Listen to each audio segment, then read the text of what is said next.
2010 was an incredible year for gaming. With consoles like the PlayStation 3 and the Xbox 360 at their peak, the Wii was a thing. Each console offered a diverse gaming experience, from Halo Reach, God of War 3, Super Mario Galaxy 2, and of course one of the highest acclaimed games of that year, Red Dead Redemption, which was praised for its storytelling and expansive open world and went on to sell nearly 1 million copies within the first month. And after seeing the success, Rockstar aimed to create an even more immersive experience and started working on the prequel, Red Dead Redemption 2.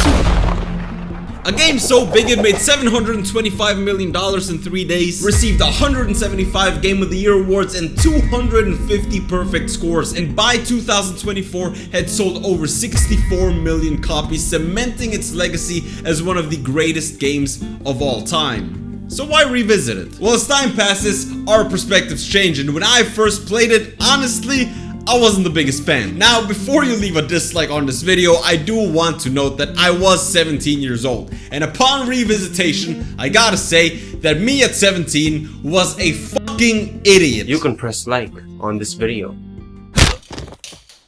Fucking idiot. Do leave a like though. Because this game is quite literally a timeless masterpiece. Visually, it's absolutely stunning, even by today's standards, especially by today's standards, which after 2018 seem to have been on a steady decline. And what does a good slave do? Rockstar focused on creating the most realistic world today, and their dedication shows in every aspect of this game. From detailed landscapes, snowy mountains, dense forests, and huge deserts, each area is so well made and all contributes to the immersive experience of Red Dead Redemption 2. What actually impressed me the most about this game is how a lot of its beauty comes naturally from its realistic systems, as it replicates natural elements like sunlight and shadows, producing visuals that feel entirely organic. I mean, literally, look at the clouds! Look at the clouds! Who the fuck puts that much effort into clouds?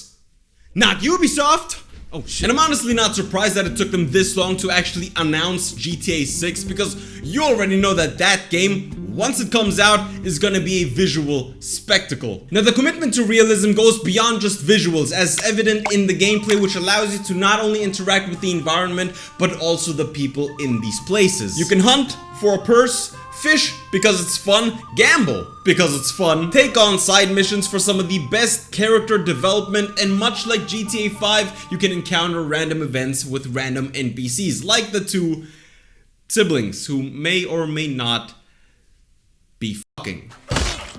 Additionally, you are now also able to have short dialogues with NPCs, which is something we've seen tested in GTA 5. However, in Red Dead Redemption 2, Rockstar had made the system even better, as you can now shift the tone of each conversation from friendly to... All of these features not only showcase the realism of this game, but also the player's freedom and consequence. Yes, consequence, because the way you treat others will actually affect your reputation, ultimately affecting how Arthur will die. Now, don't get me wrong, I love the realism of this game. I mean, who wouldn't want to switch from their really cool clothes that they spent a lot of money on to this? Because it's cold. But the focus on realism can be a bit of a double-edged sword, and I said this before, but the slow movements and actions of this game, while immersive, can to an extent get old. A good example, of course, would be the skinning of animals, which is a cool detail, and I love skinning animals. That's a bit of a weird sentence to say out of context. But you're not always gonna be in the mood for this much realism, and sometimes you just want to skip certain actions, like, I mean, God forbid, the skinning animals. I thought I was playing Arthur Morgan, not Tywin fucking Lannister, god.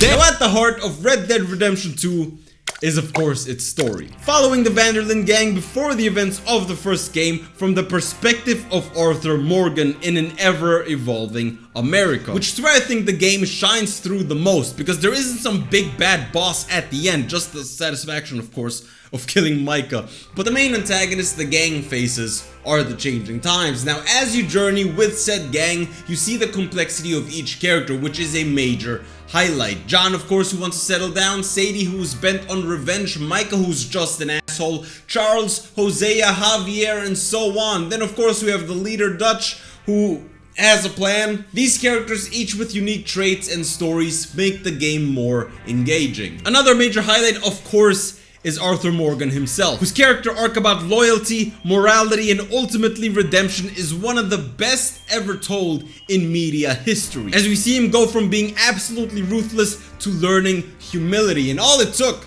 was tuberculosis. The story is filled with emotional highs and lows, from moments of bonding around the campfire to high stakes situations, and Red Dead Redemption 2 balances these moments masterfully.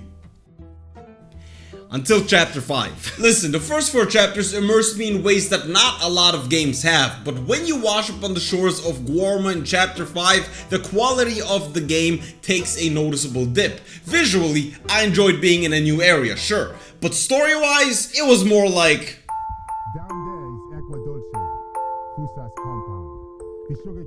Now the game does land on its feet once you get back to the mainland, but it doesn't return to what it actually was. As shootouts start becoming more repetitive, the game also suddenly starts introducing brand new characters, and yes, while the storyline with the natives is crucial to the plot, it felt a lot less engaging. In a way, Arthur sort of reflected me by the end, because just as he slowly grew apart from Dutch, I started to get disconnected from the game.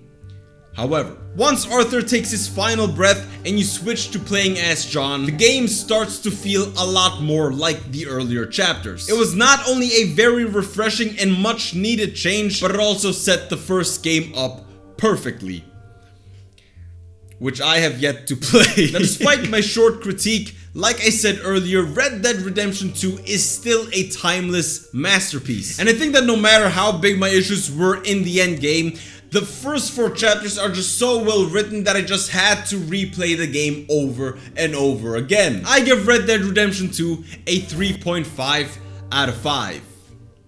Great game.